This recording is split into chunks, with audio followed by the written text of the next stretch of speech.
Yes Fahad TV jimbaniriza kade kana mwasibye mutya muli mutya nako basa musubscribe ngate munyigene kade faida nakazibwe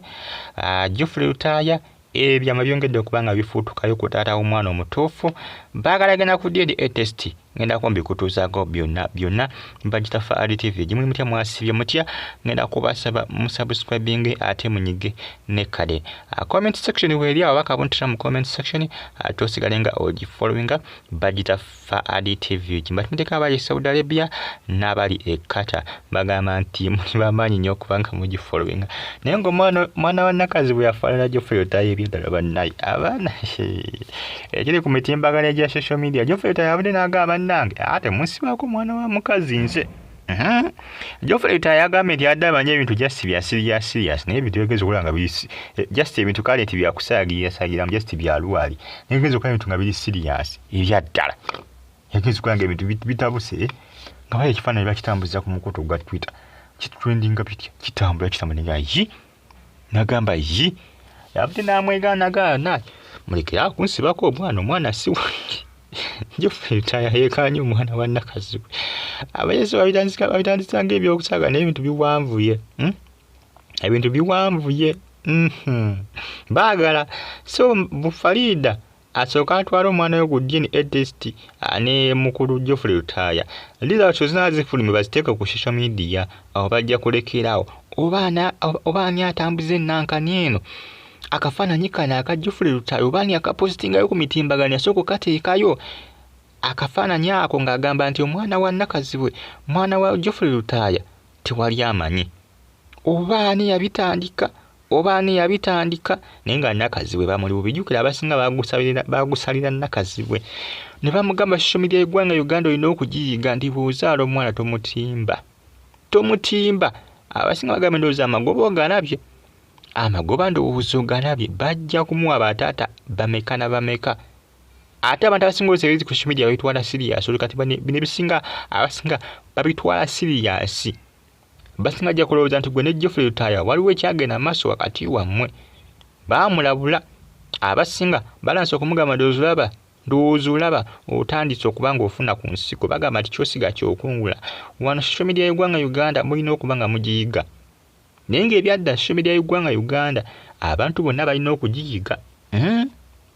ojja kuzaala omwana bakako omuteeke ku social media bannayuganda bajja kwefulya bamuwe buli taata omwana y'oyo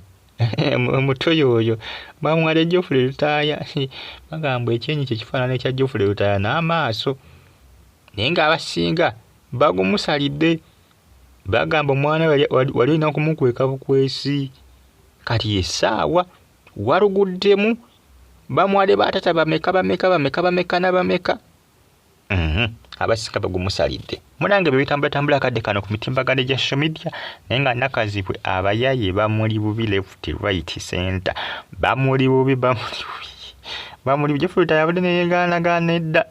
yabadde neyegaana n'agamba bannange nedda mulekerawo kunsibako omwana si wange mundeke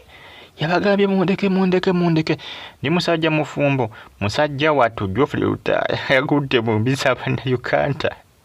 sajja watu abayesirikidde jukire saa zino alinnyo mu byabufuzi nise baagala kumuyingiza ate mbi n'ebintu agamba naye yabuli n'agamba naye kiki kye munjagaza mundeke nze n'omukazi gwe muŋŋamba nti mwana wange simusisinkananga nako nze nowala n'okumusinkana nakazi we Geoffrey Rutaya agamba tasinkanangako nakazi mu maaso ku maaso ddala kituufu tamusisinkanangako mu maaso ku maaso kinanga gwe bakyazako ku mwasuze mutya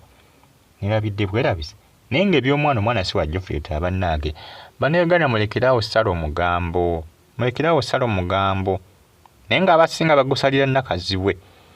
era abasinga balabudde buli muntu anaazaala omwana bano baserebu b'e Uganda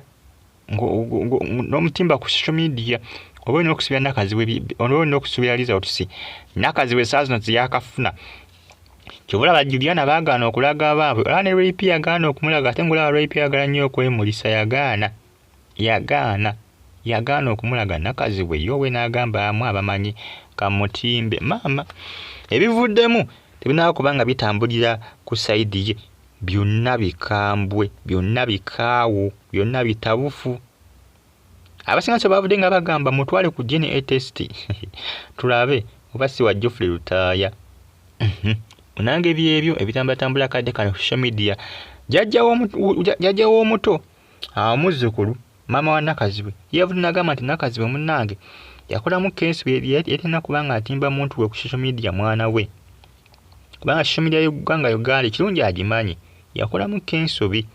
naye gyesi asabye bannayuganda okukola ki? Okulekerawo nti okutambuza amawulire ago. Alekerawo kubanga oluusi amawulire ago gaba gatattanya obufumbo bwa babiri bano eno, Nakazibwe obufumbo bwe ne Geoffrey Lutaaya obufumbo bwe, kubanga ebyamu bayinza okulowooza nti bituufu naye nga si bituufu, nga si bituufu. Oluusi gye bali abasajja bafuna obujja obwamangu n'abakazi bafuna obujja. Mulaba Irene Namatovu bwayinza okulowooza nti Nakazibwe amwagalira omusajja era amuzaalamu n'omwana, oba bba wa Nakazibwe okulowooza nti Geoffrey Lutaaya amwagalira omukazi ndi amuzaalamu n'omwana. Maama wa Nakazibwe bw'atyo bw'agambye, agamba Nayuganda baana tubasaba mulekeraawo, muzzukulu wange mumuleke. Omuzzukulu wa muli mubi wano Uganda otandika okugamba okugenda mbizibu ng'okyali muto. Omwana wa Nakazibwe essaawa zino ebizibu byalimu sibirabanga, okubanga bamuwa bataata bameka na bameka. Munnange ebyo bitambula akadde kano ku mitimbagano gya social media bagita Faali TV. Jimbe bulungi, mbagala nnyo mwenna, mweraba.